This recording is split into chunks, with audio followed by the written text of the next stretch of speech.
Uh, Welcome to this special press conference on Operation Sindoor. We will begin with opening statements by the three senior officers to my right here, who have been directly overseeing operations during Operation Sindoor. We have Lieutenant General Rajiv Ghai, Director General Military Operations, who will cover the aspects related to land domain. Air Marshal A.K. Bharti, to his right, Director General Air Operations, will provide insights on the air domain. And to my right is Vice Admiral A.N. Pramod, Director General Naval Operations, who will cover aspects on maritime domain. Following their briefings, we will move on to the question answer session. I now request the DGMO to commence the opening brief. Thank you, Sandeep. A very good evening to all of you, ladies and gentlemen. You are all by now familiar with the brutality and the dastardly manner in which 26 innocent lives were prematurely terminated at Pahalgam on the 22nd of April. When you combine those horrific scenes and the pain of the families that the nation witnessed with numerous other recent terrorist strikes on our armed forces and defenseless civilians, we knew that the time had arrived to make yet another compelling statement of our resolve as a nation. Operation Sindoor was conceptualized with a clear military aim to punish the perpetrators and planners of terror and to destroy their terror infrastructure. What I do not state here, of course, is the often stated determination of India and its intolerance to terror. It set into motion a very diligent and microscopic scarring of the terror landscape across the borders and the identification of terror camps and training sites. The locations that emerged were numerous, but as we deliberated more, we realized that some of these terror hubs were now bereft of any presence and had preemptively been vacated, fearing retribution from us. There was also a term of reference and our own binding, self-imposed restriction to target only terrorists and thus prevent collateral damage. There were 9 camps that you are now all familiar with, which were confirmed by our various intelligence agencies to be inhabited. Some of these were in POJK, while there were others that were located in the Punjab province in Pakistan. Nefarious places such as Muridke, the hub center of the Lashkar-e-Taiba, has over the years bred infamous characters such as Ajmal Kasab and the likes of David Headley. What followed was a careful scrutiny of each of these sinister locations, their layout, configuration, even the type of construction in each structure, and the terrain obtained around these.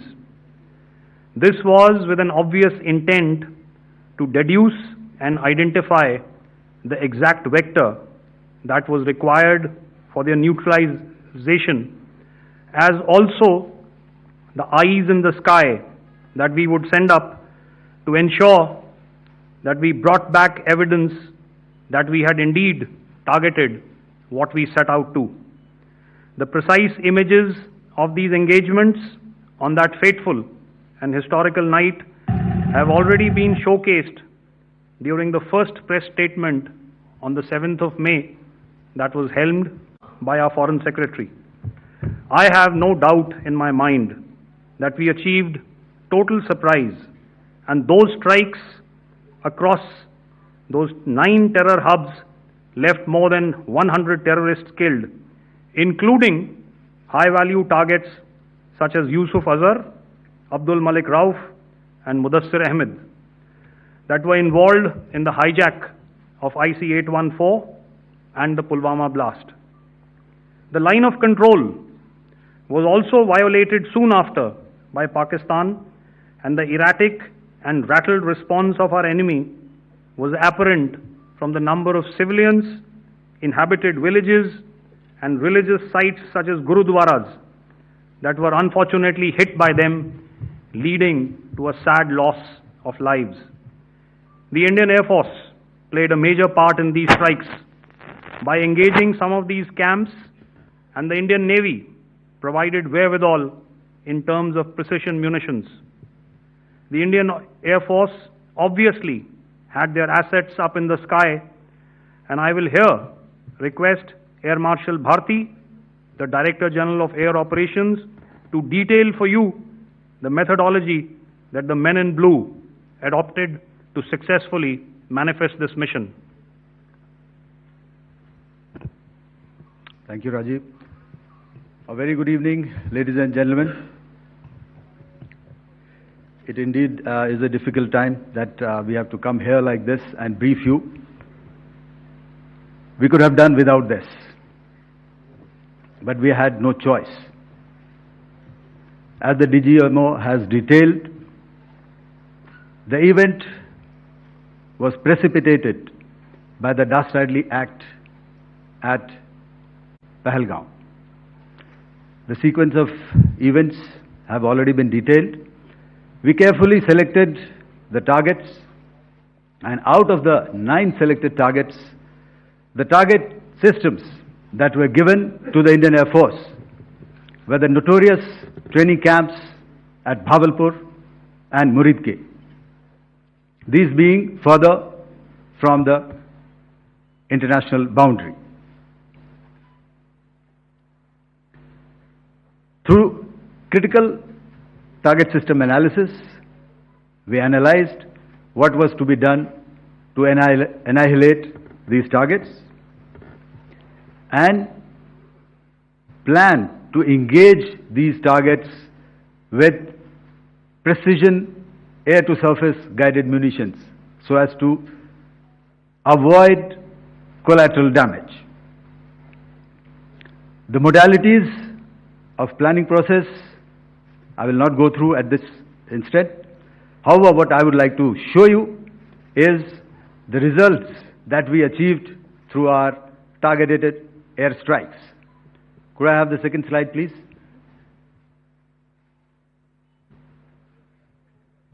Yeah, change, please.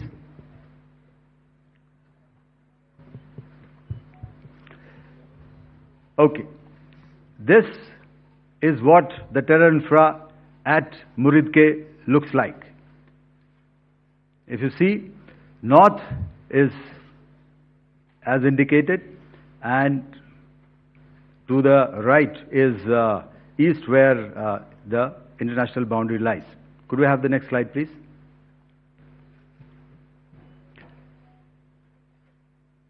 Orientating. Just go back to one slide.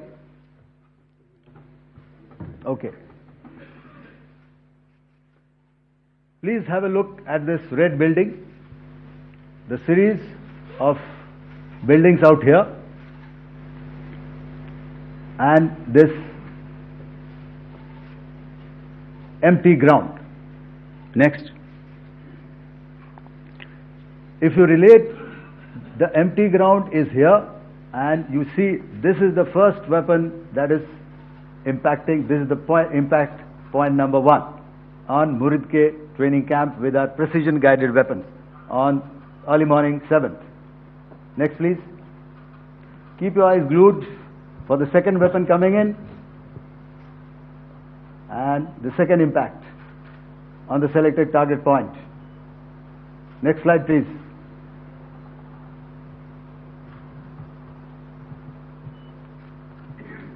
Third weapon, third impact. Continue. And fourth weapon, fourth impact. So these, through these targeted and precision targeting, we addressed the target at Muridke, which was the turning infrastructure. Can you hear me? All right. Okay, I'll come closer to the mic. Now we go to the next target, which is the Bhavalpur training camp. Next slide, please. Okay, just wait. So the effect, if you see, the impact point, if I can point out, this is the impact point. The ammunition has gone through the roof and it has created a blast inside, the photographs of which you would have, all of you would have seen.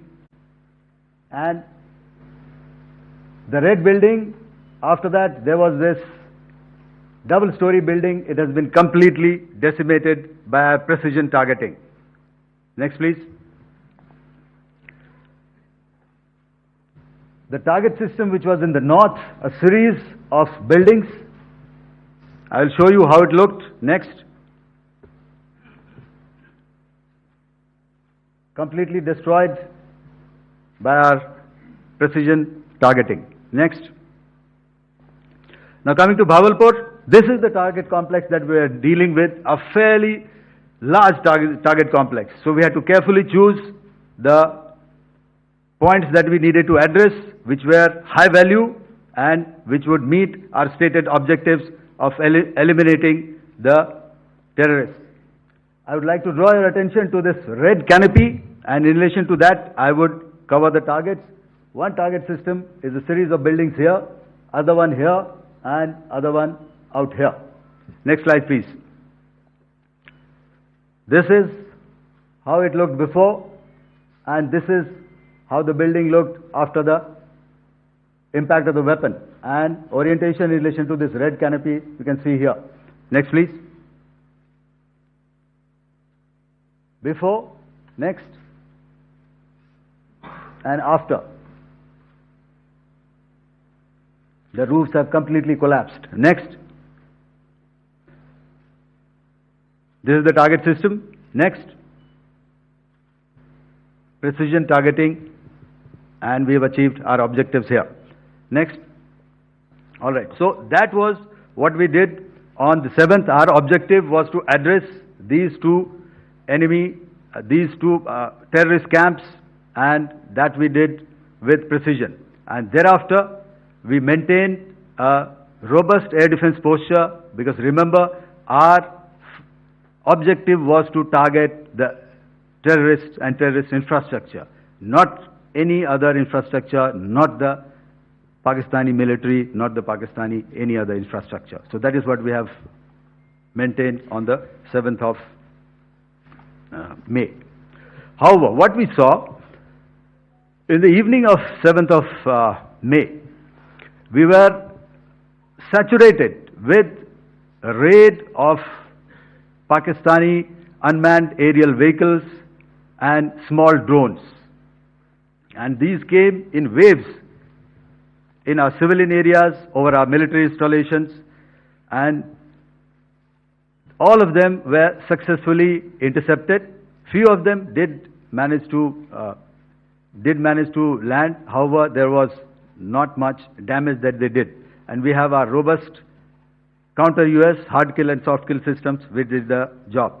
However, the difference here was that we had targeted the terrorists.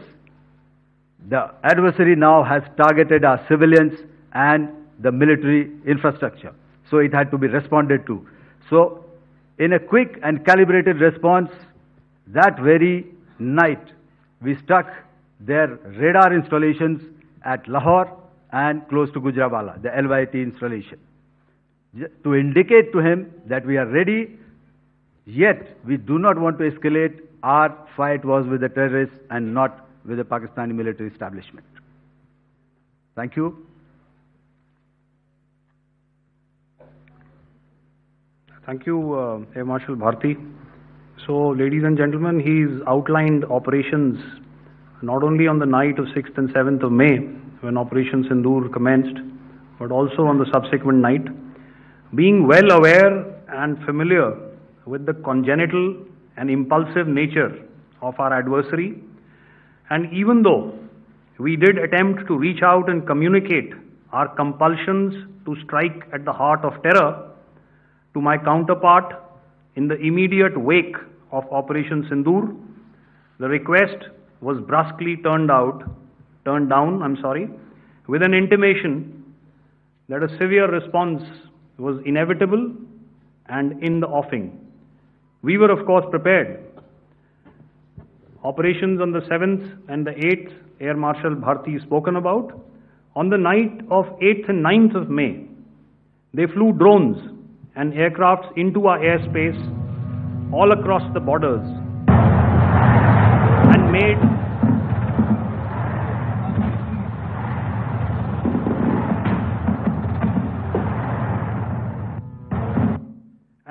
largely unsuccessful attempts to target numerous military infrastructure.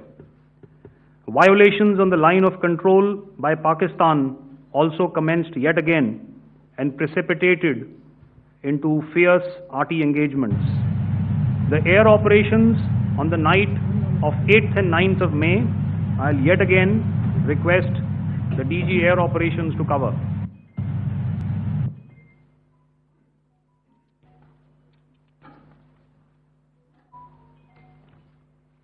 So I just covered what happened on the night of 7th and 8th.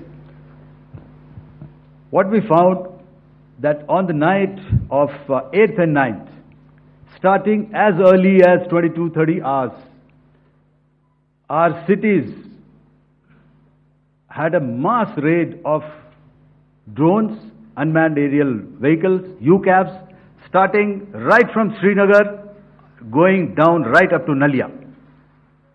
It was a mass raid in waves and it was relentless. However, we were prepared and our air defense preparedness ensured that there is no damage on ground or to any of the intended targets that the enemy might have planned for. The difference between 7th night and 8th night was that on 7th night he sent in his Yiha class of UAVs, however, these UAVs can go some distance, they are armed. However, on the 8th, less numbers of armed UCAVs were there or UAVs were there, and more numbers of quadcopters, maybe for surveillance or just for harassment of civilians. This continued till midnight.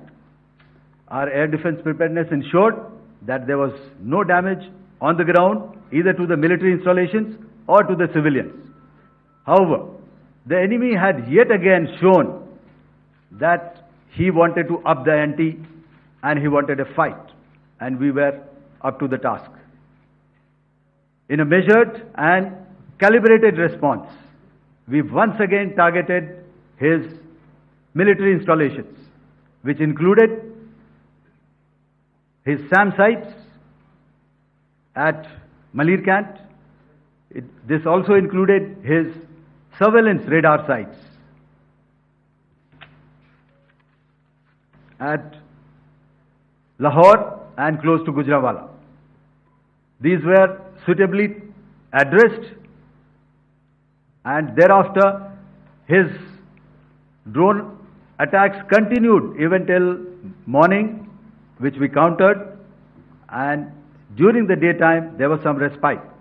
Here I would like to bring out another aspect. What we found was that while the drone attacks were being launched from somewhere close to Lahore, enemy had allowed his civilian aircraft to also continue to fly out of Lahore. Not only his own aircraft, but international passenger aircraft, which is quite insensitive, and we had to exercise extreme caution, even at the cost of some tactical disadvantage, to ensure that there is no damage to any of the civilian aircraft. And this was also brought out in our press briefing during the day. So I will now hand over to my colleague to cover the events of 9th onwards. On land, we also undertook certain measures such as deployment of air defense and electronic warfare assets to establish an integrated grid with the Indian Air Force, and I have seen and heard some of you wax eloquent about the benefits of such an architecture when it comes to negating and combating air intrusions. We also carried out deployment to include movement of our forces in the land, sea and air domains. The night of the 9th and the 10th of May saw similar intrusions by drones and aircrafts, and this time there was a concerted effort to target airfields and some very, very important logistic installations, albeit yet again unsuccessful and denied gallantly and efficiently, I must say, by the integrated Indian Air Force and Indian Army Air Defence. We further strengthened our deployment and also initiated some pressure points to send a very clear and unambiguous message to the other side to desist from any misadventures on land. Some of the airfields and dumps saw repeated attacks in waves from the air. All were thwarted. The Pakistan Army has reported to have lost approximately 35 to 40 personnel in artillery and small arms firing on the line of control between the 7th and the 10th of May. What the other side had probably also not reckoned with was the speedy and precise turnaround and hit back by the Indian Air Force, and I will yet again ask Air Marshal Bharti to speak about these significant and game-changing strikes. I will thereafter request Vice Admiral Pramod, my colleague and Director General of Naval Operations, to tell us about some very telling naval maneuvers in the Arabian Sea that exerted pressure on the night of 9th and 10th of May. Over to you, sir. Thank you. Commencing about 2000 hours, that is 8 p.m. local time, on 8th of May, several Pakistani unmanned aerial systems, drones, combat vehicles attacked multiple IF bases. These included Jammu, Udhampur, Pathankot, Amritsar, Bhatinda, Nal, Dalhousie, Thois, Jaisalmer, Uttarlai, Falodi, Nalia. These were almost simultaneous and they came in waves. All our AD guns and other systems were waiting for them. All these waves were neutralized by our trained crew using the air defense systems that they have, and also some of them were utilized using our legacy systems like Pechoras and IF Summer, which we have recently acquired, and some were neutralized by the Garud snipers.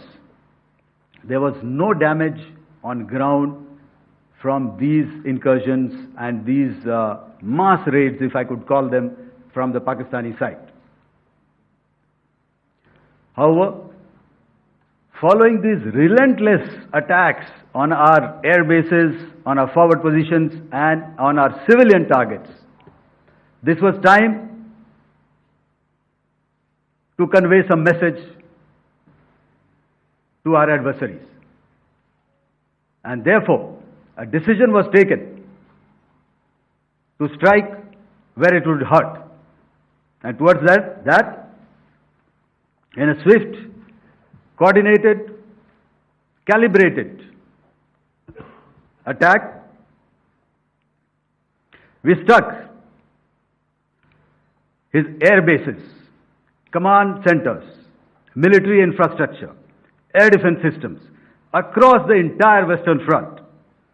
The bases we struck include Chaklala, Rafiki, and mind you, Chaklala is Islamabad, Rahim Yar Khan, Sakar, sending a clear message that aggression will not be tolerated.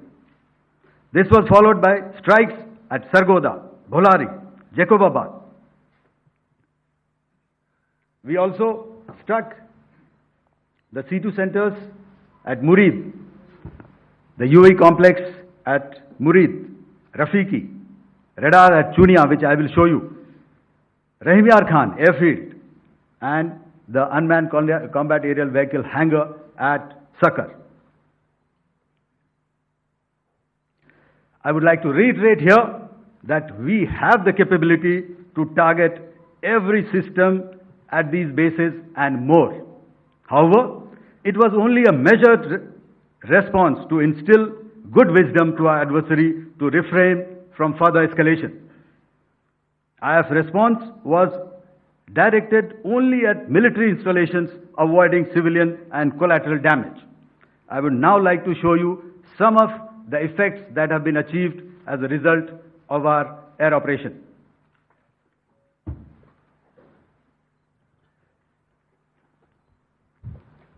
Here is the Pasrur air defense system, if you could see. Zoomed up view. This is the radar mounted on a high tower. And after the strike,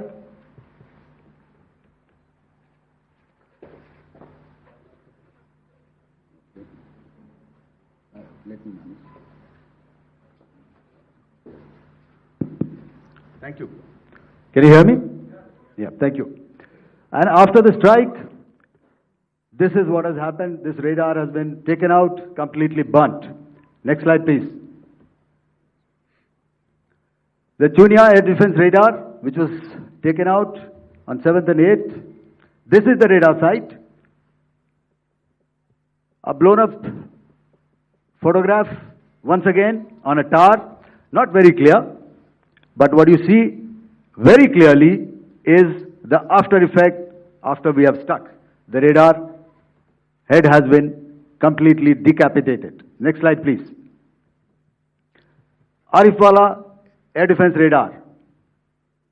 In this complex, you see how it looked before, blown up image, and after really blown up. Next. Now coming to Sargodha airfield. Remember, this is one of their important airfields wherein they have a lot of assets, F-16s, other assets which they keep getting, training institutes.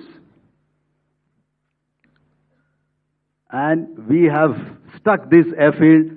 It is not, if you zoom in here, then one impact point here on the runway and second impact point of our weapon, precision weapon on the runway.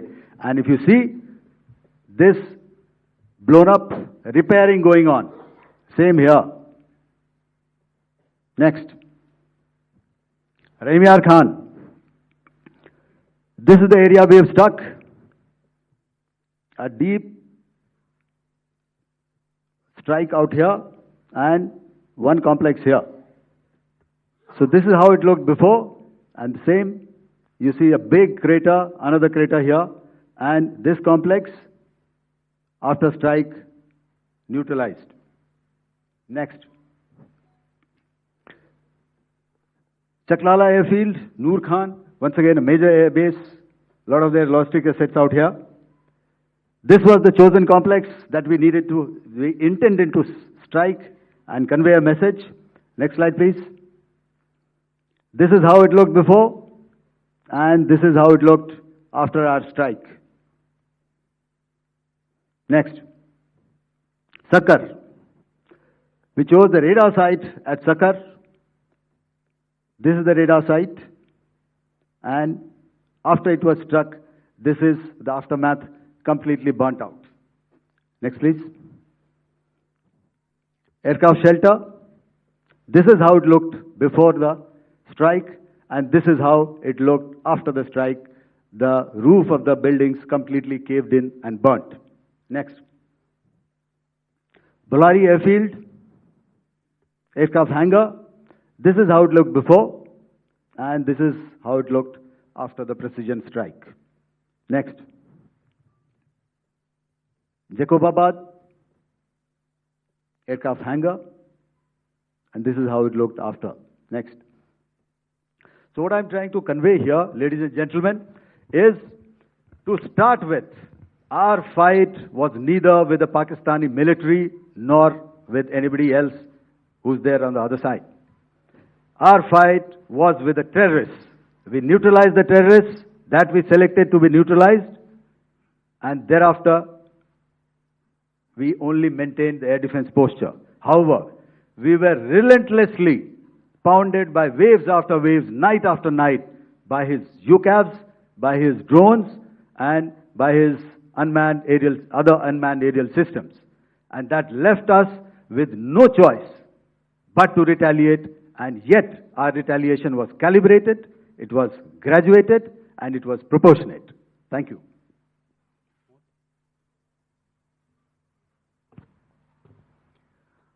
Good evening, ladies and gentlemen. In the aftermath of the cowardly attacks on innocent tourists at Pahalgam in Jammu and Kashmir by Pakistani-sponsored terrorists on 22nd April, the Indian Navy's carrier battle group, surface forces, submarines and aviation assets were immediately deployed at sea with full combat readiness in concert with the joint operation plan of the Indian Defence Forces. You may be aware that we tested and refined tactics and procedures at sea during multiple weapon firings in the Arabian Sea within 96 hours of the terrorist attack. The aim was to revalidate our crew, armament, equipment, and platform readiness to deliver various ordnance on selected targets precisely. Thereafter, our forces remained forward deployed in the northern Arabian Sea in a dissuasive and deterrent posture with full readiness and capacity to strike select targets at sea and on land, including Karachi at time of our choosing. The forward deployment of the Indian Navy compelled Pakistani naval and air units to be in a defensive posture, mostly inside harbors or very close to the coast, which we monitored continuously. The Indian Navy maintained seamless maritime domain awareness throughout the duration and was entirely aware of the location and movement of Pakistani units. In effect, we had and continue to have good battle space transparency using our maritime domain awareness grid. As you are aware, our response has been measured, proportionate, non-escalatory, and responsible from day one. Accordingly, the calibrated approach considered all options, including the ability of the Indian Navy for offensive action from and at sea. As part of this escalation control mechanism, the application of force by the Navy was planned in a synchronized manner in coordination with the Army and Air Force, the highlight being teams from the three services working closely in an integrated manner. Along with the kinetic actions by the Indian Army and Indian Air Force, the overwhelming operational edge of Indian Navy at sea contributed towards Pakistan's urgent request for a ceasefire yesterday. As we speak, Indian Navy remains deployed at sea in a credible deterrent posture to respond decisively to any inimical action by Pakistan or Pakistan-based terrorists. Thank you. Samno Varna, Jai Hind. Now I'll hand over to Director General Military Operations for further proceedings. Ladies and gentlemen, on the 10th of May, in the morning, even as we were getting into a huddle to wargame the events of the previous night, a routine exercise, I received a message on hotline from my counterpart in Pakistan seeking my willingness to communicate. Since our initial aim was to strike at terror camps, and all our actions in the subsequent days were in response to the intrusions and violations by the Pakistan Air Force and its army, it was decided that I would indeed speak with my counterpart.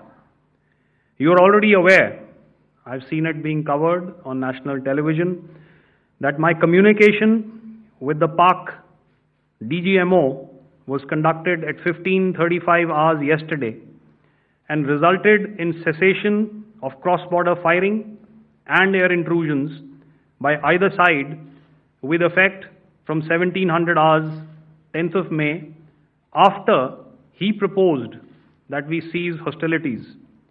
We also decided to further speak on the 12th of May, that's tomorrow, at 1200 hours, to discuss the modalities that would enable the longevity of this understanding. However, disappointingly, and must I add, expectedly, it took only a couple of hours for the Pakistan Army to violate these arrangements by cross-border and across the line of control firing, followed by drone intrusions across the expanse of the Western Front through last night and in the early hours of the morning today. These violations were responded to robustly and dealt with as they must be.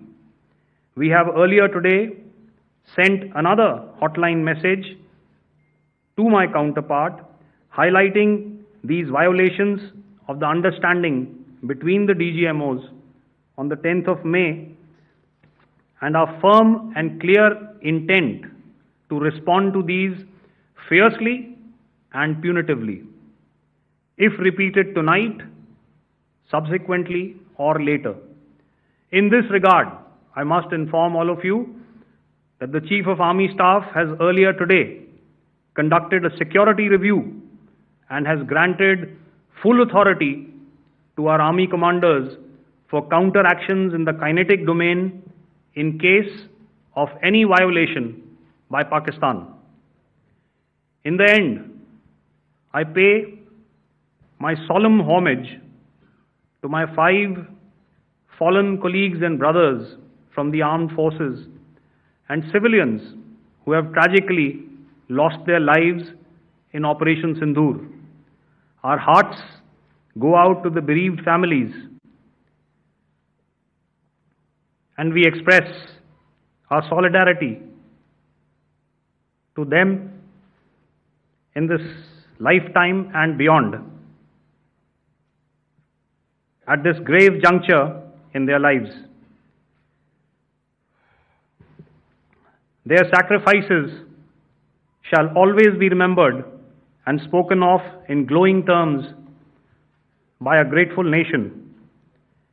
We have thus far, ladies and gentlemen, exercised, and my colleague Pramod highlighted this, immense restraint, and our actions have been focused, measured, and non-escalatory.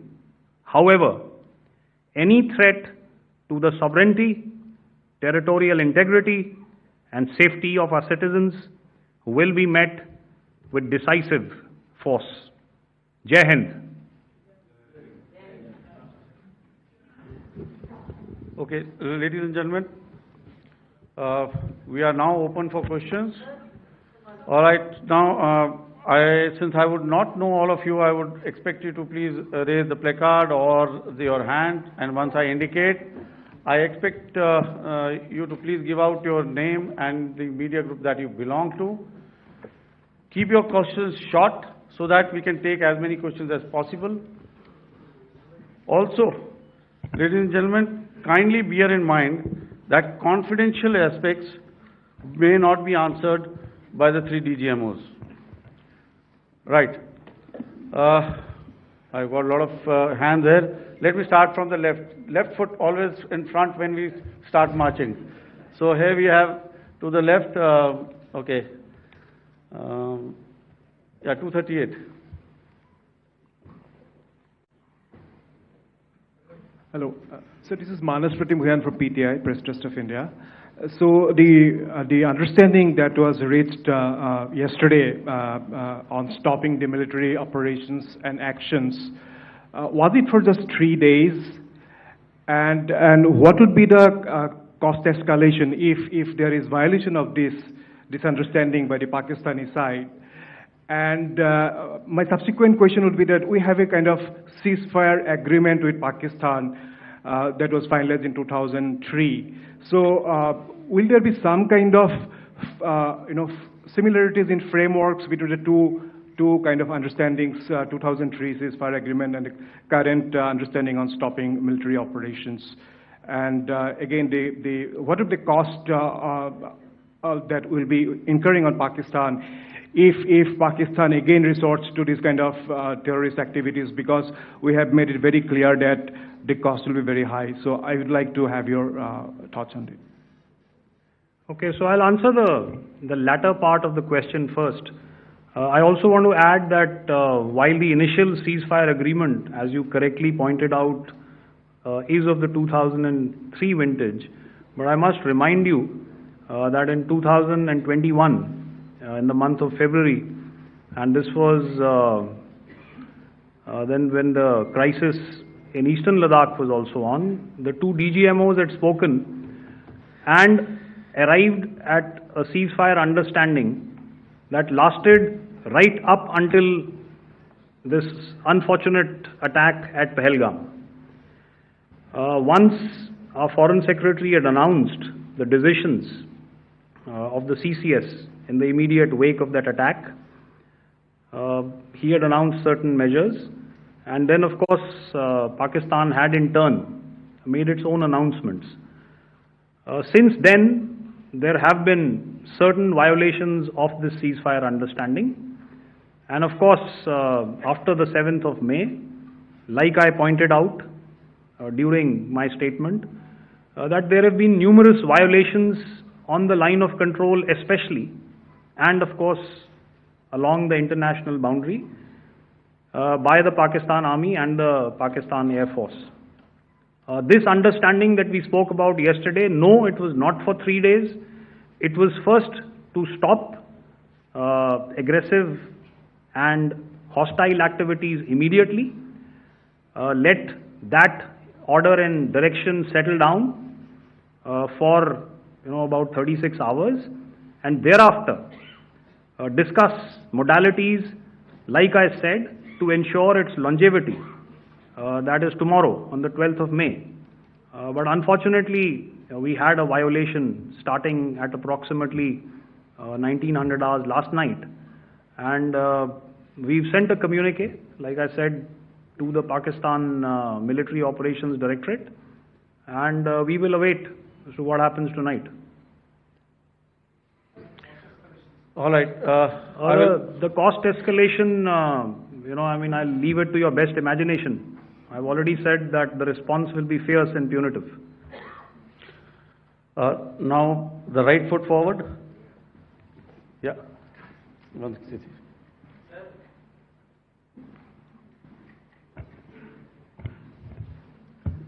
Sir, I am Ajit Dubey from ANI, sir. Sir, my question is that you talked about the loss of lives to the Pakistan Army, that was around 35 to 40 kills secured by the Indian Army.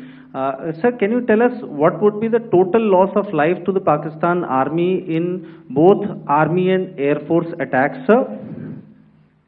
And how good was the performance of the BrahMos, Scalp and the S-400 during the operations? And sir, since we have just one line, no multiple sir. questions, please. Sir, all right. and since sir, we have achieved such a spectacular, we have made good achievements in this entire operation, can we say that we have emerged victorious, or we have a big upper hand over the Pakistanis in this entire conflict? Thank you very much, sir. So I'll answer the question about the loss of lives on the other side. Of course, there are various means to ascertain that number. There is information from various agencies that come in. There are, of course, on the line of control, other ways to find out as to what has been the effect of what you are doing there in ceasefire violations. So therefore, I mentioned 35 to 40 on the line of control, and please remember that once Operation Synindhur was launched, the responses of the Pakistan Army were also on Indian Army or the Indian Armed Forces infrastructure. Let me put it that way. So that's why I did not cover casualties of the Pakistan army, at least in the initial phases of battle, because those were not our targets. Our targets were terror-oriented, and of course later, once they launched air intrusions and air operations on our infrastructure, we've used heavier weapons, and of course there would have been casualties, but those are still being assessed. The effects of the weapons that you mentioned, I will request Air Marshal Bharti to apprise all of you about those. Good evening, Mr. Sujit. How are you? Ajit. Okay, we're meeting after some time. I never mentioned about any of the weapons that we used. Check. Okay. What I was saying, that I never mentioned of any of the weapons, the caliber that we used. All right. So we'll leave it at that. Those are matters of operational details which I would not like to go into. But suffice to say that whatever methods and whatever means we have chosen, it had the desired effects on the enemy targets. How many casualties? How many injuries? Well, to start with, our aim was not to inflict casualties, but in case there have been, it is for them to count. Our job is to hit the target, not to count the body bags. And the last part of your question, I wonder if you read out the tweet on ADGPI at midnight once we'd done what we had to in Operation Synindhur. And that's credit to my friend here on the left.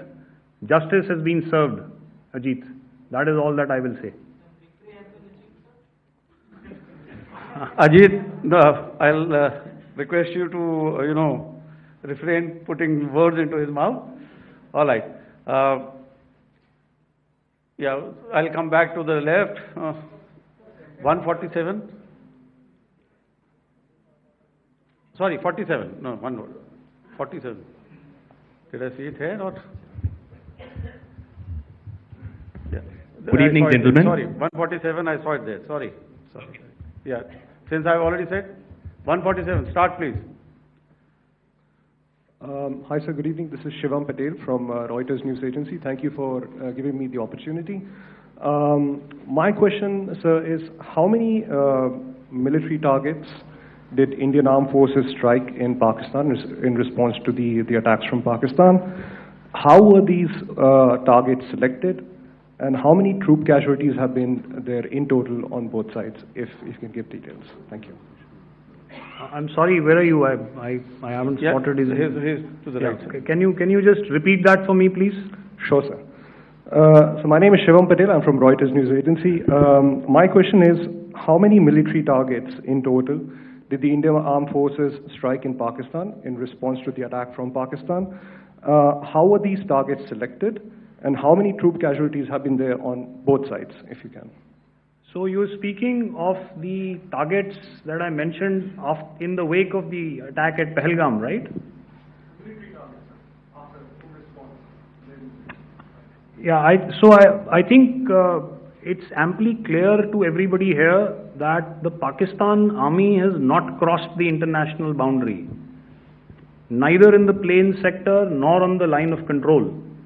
So the intrusions have been in the air. There have been certain attempts on the line of control when ceasefire violations have been on to try and infiltrate and carry out and perpetrate activities that we are all very well familiar with.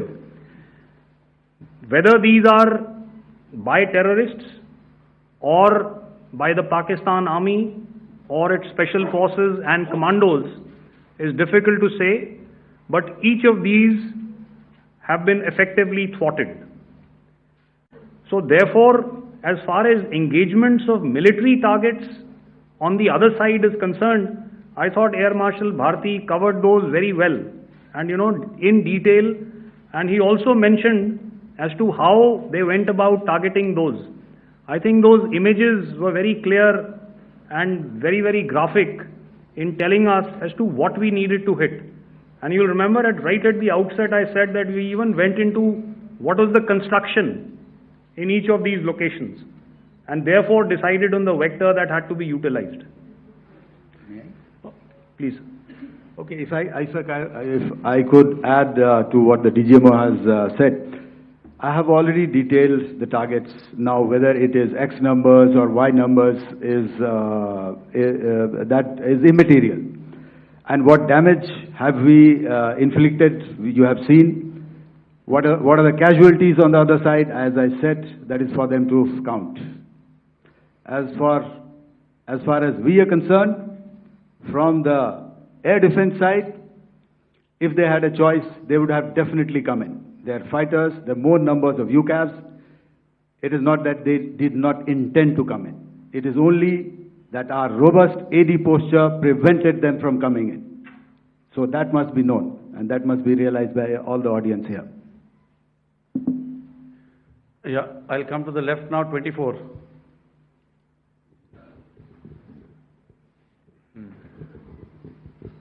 Good evening, sir. This is Anvesh Rath from Z. Sir, I wanted to know on the first briefing, which was done by FS and two representatives from Air Force and Army, you showed a list where there was 21 places in that list. You have stuck 9. Are more operations going to be held? Is Operation Sindoor still on? And the second question, thank you, sir. Thank you so much. And also, I want to congratulate all three of you for a fantastic operation that you guys have done.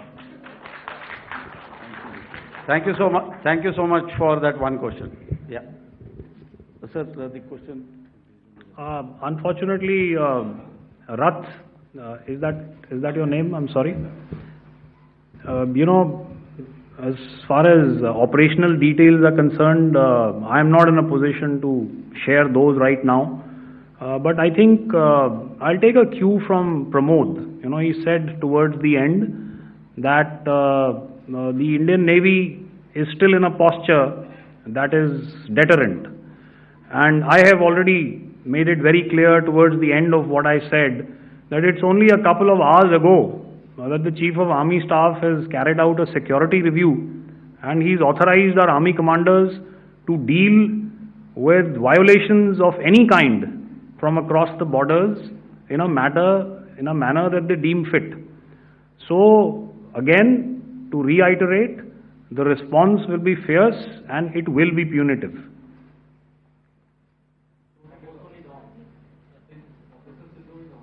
Yes.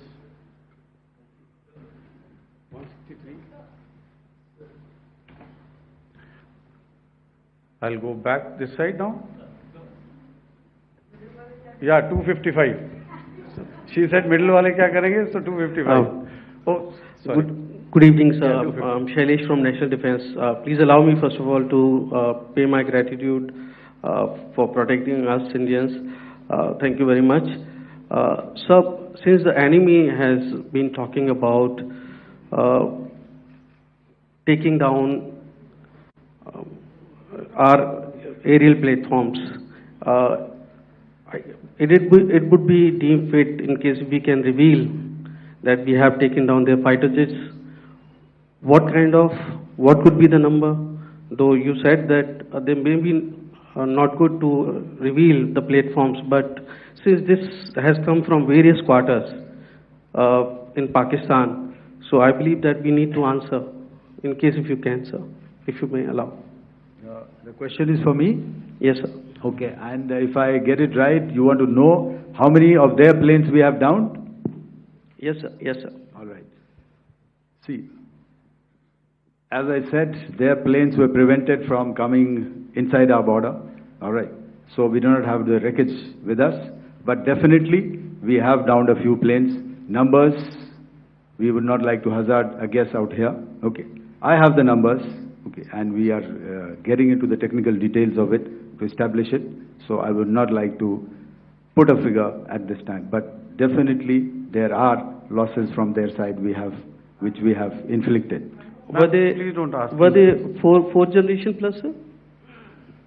No, see, you're putting words into my mouth. Why do you say fourth generation? Let us make it high tech. Okay. Thank you so much. All right. Yeah, 163.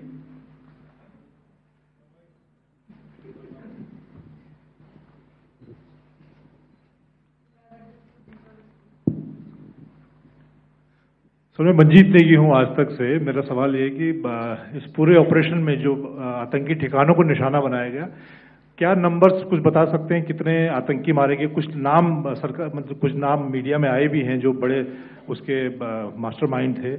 और एक सवाल जो आज air force ने भी एक tweet किया कि ऑपरेशन सिंदूर अभी जारी है और सरकार की तरफ से भी कहा गया।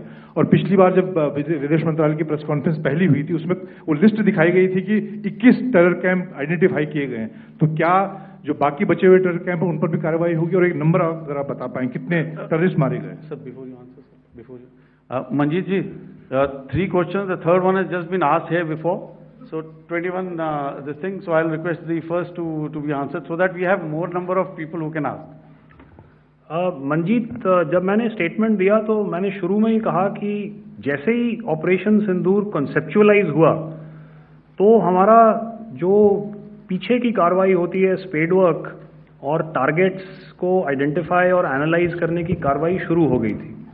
मैंने जब स्टेटमेंट दिया तो मैंने बताया कि बहुत सारे थे, हमने 21 दिखाए होंगे और भी हैं, लेकिन वो लिस्ट फिल्टर करते करते 21 तक पहुंची। अब क्या आगे एंगेज किए जाएंगे? अगर ज़रूरत पड़ेगी तो ज़रूर एंगेज किए जाएंगे, लेकिन मैंने बताया कि इस समय जो इंट एजेंसीज ने हमें बताया कि फलाने कैंप में प्रेजेंस है, हमने उनको एंगेज किया। कुछ नाम मैंने लिए, कुछ नाम अभी पुख्ता किए जा रहे हैं। मैंने आपको बताया कि जो इंट एजेंसीज ने अभी तक असेसमेंट किया है उसमें उन्होंने कहा है कि तकरीबन 100 से ज़्यादा मारे गए हैं। और एक आज आपने तस्वीर भी देखी कि काफ़ी प्रोमिनेंट जो फ्यूनरल था, काफ़ी प्रोमिनेंट एक जो हस्ती हैं वो ऑर्गेनाइज कर रहे थे और उस फ्यूनरल में और कौन कौन लोग अटेंड कर रहे थे वो तो आपने देखा ही। तो आप लोग सब समझदार हैं और मुझे ये कहने की ज़रूरत नहीं है कि इन लोगों को कहाँ से सपोर्ट मिल रहा है। अगर नहीं मिल रहा होता तो ऑपरेशन सिंदूर नहीं होता, तो उसी की वजह से है ये ऑपरेशन। तो मेरे ख्याल से मैंने आपके सारे सवालों का जवाब दे दिया। Ma'am. Sir, next is from 17. Sir मेरा नाम अंजू निर्वाण है, TV9 भारतवर्ष से। सर मेरा सवाल ये है कि ऑपरेशन सिंदूर में हमारी जो इंडियन नेवी है उसके बारे में सर थोड़ा सा बताएं कि किस तरह की उसकी भूमिका रही, क्योंकि हमने इस दौरान सर देखा कि बहुत सारी स्पेकुलेशन भी रही और ये बोला गया कि कराची तक हमारी नेवी ने ऑपरेशन किया है। तो सर इस पे थोड़ी सी क्लैरिटी चाहिए। और सर हमने कौन कौन से फाइटर एयरक्राफ्ट डाउन किए हैं, अगर उसका भी थोड़ा सा क्लैरिटी मिल जाए तो अच्छा रहेगा। तो मैं आपका पहले सवाल का जवाब दूंगा। I will make few sentences and leave it for your imagination. First of all, as I mentioned, we have quantitative and qualitative edge to deliver a massive blow to our adversary, and we completely dominate in the maritime front. Indian Navy's action is part of the escalation ladder mechanism which we have worked out amongst 3 services. This time, if Pakistan dare take any action, and Pakistan knows it, what we are going to do. That's all. Okay. आपके सवाल का जवाब मैं पहले दे चुका हूं। आपके सवाल का जवाब मैं पहले दे चुका हूं, इसलिए मैं बस उस तक ही सीमित रखूंगा और इतना कहना चाहूंगा कि आने वाले दिनों में आपको खुद ही पता चल जाएगा और ऐसी बातें छुपी नहीं रहती हैं, तो पता चल जाएगा। So at this time we'll just let it be. Okay, ladies and gentlemen, we have 1 or 2 more questions, sir. So please, they are going to be outside. You can speak to them there also. 104.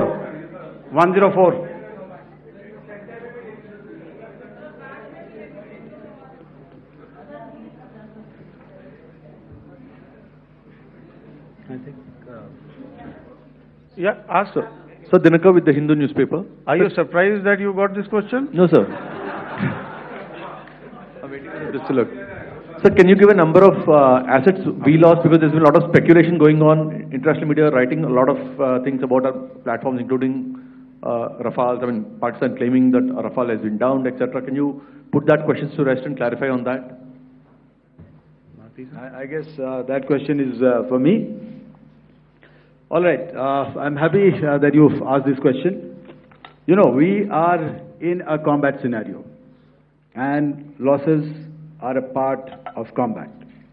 The question that you must ask us, okay, and indeed that we must ask ourselves, you inclusive, is have we achieved our objectives? Have we achieved our objective of decimating that terrorist camp? And the answer is a thumping yes. And the results are for the whole world to see.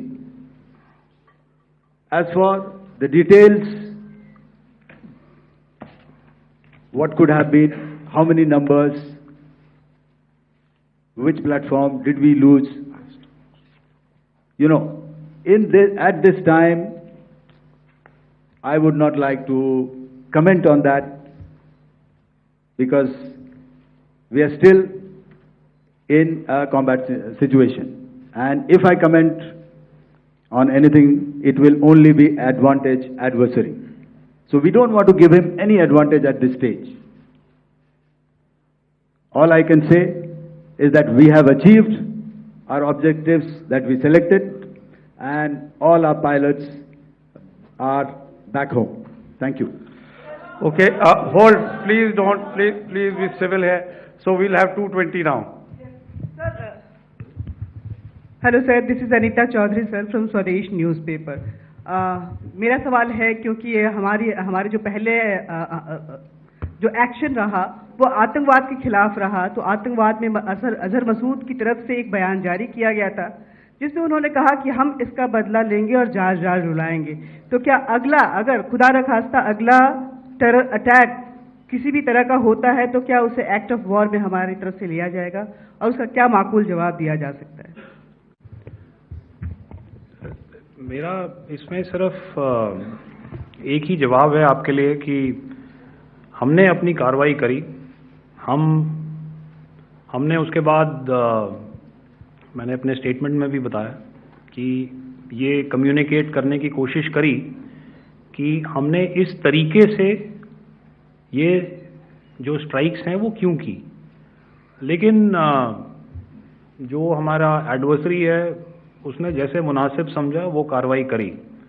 तो आपने देखा कि ये जो activities चल रही हैं 3-4 दिन से, ये कोई वॉर से कम नहीं है।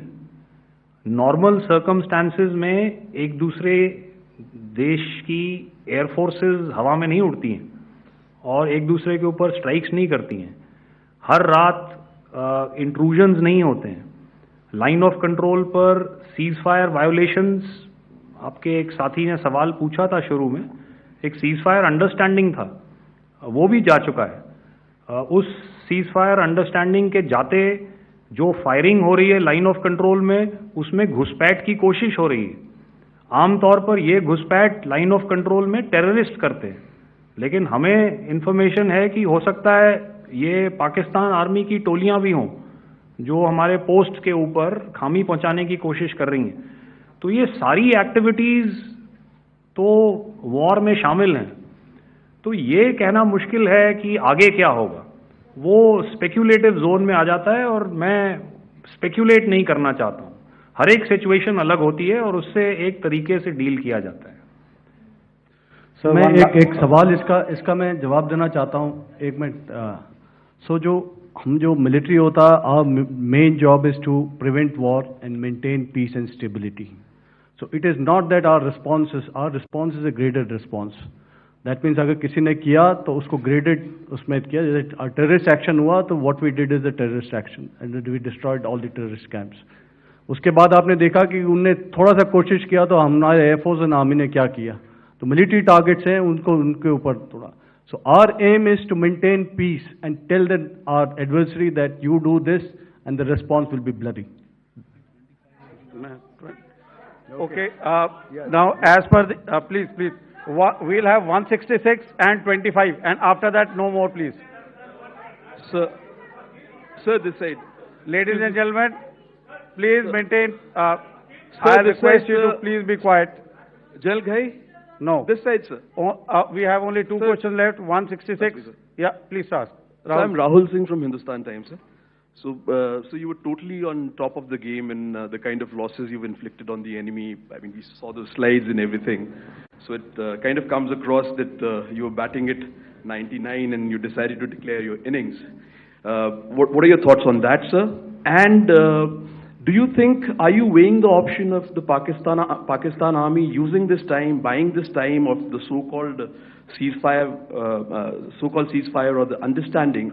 And you talked about how they could not be trusted. So buying time to kind of build up their war reserves, getting stuff from their friends like Turkey or China, are we considering that possibility, sir?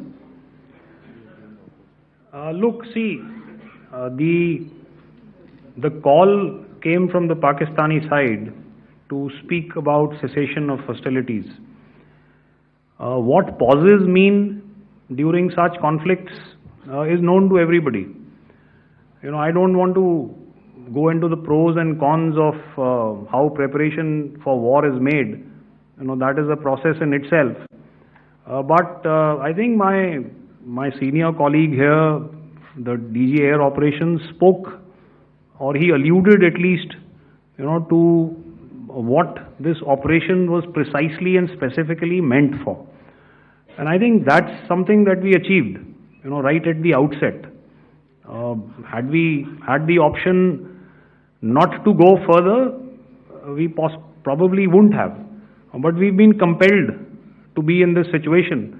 And as you've seen, the armed forces of India, and you know, you've got the three Director Generals sitting here, we are always prepared to face any eventuality. And like I said, that's for the sovereignty, the territorial integrity, and the safety of our citizens. So whatever has to be done will be done. You know, I'm not so concerned about what Pakistan will do in this time. I'm only concerned about what we will do. We have a roadmap and a plan, and we will follow it diligently, and we will follow it to the T. You know, that's the contention that I want to make here today. Ma'am, please. Okay, the last question, and ma'am, 25, she has been she's been asking since the first one. Sir, I'm Nandita. Sir. She's not asking a question. Sir, I'm Nandita Dagar, DAGAR from DD News and DD India. Sir, I wanted to ask you that my question is to General Ghai. Sir, you spoke to your counterpart yesterday and the Pakistani counterpart.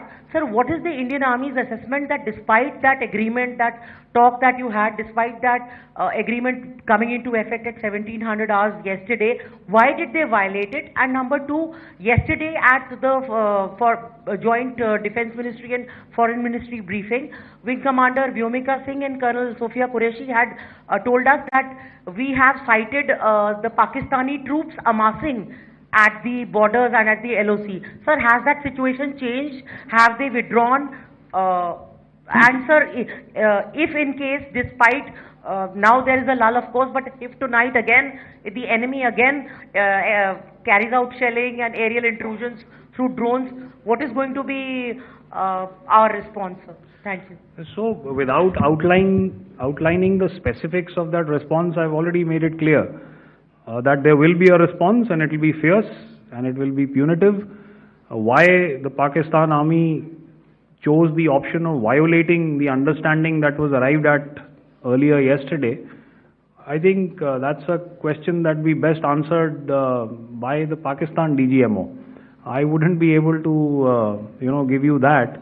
But, in situations such as these, and if you go back into any conflict, sometimes these understandings take time, to fructify and manifest on ground. But without, getting into the reasons, it is our mandate to be prepared at all times, and that we were. It's not as if because there was an understanding we weren't prepared. I must tell you that the armed forces were on a very, very high alert, and they continue to be in that state even as we speak. Oh, all right. Ladies and gentlemen, please, ma'am, please, Okay, thank you so much for coming today. Those who have missed asking a question, those who have missed, see, I knew I'll grab this attention from you like this. Those who have missed the opportunity to ask a question can give me a written one. I'll definitely get back to you with that. And also, they are they are invited for a cup of tea in my office day after tomorrow. Thank you, ladies and gentlemen, for coming. Thank you. Thank you very much. Jai Hind. Jai Hind.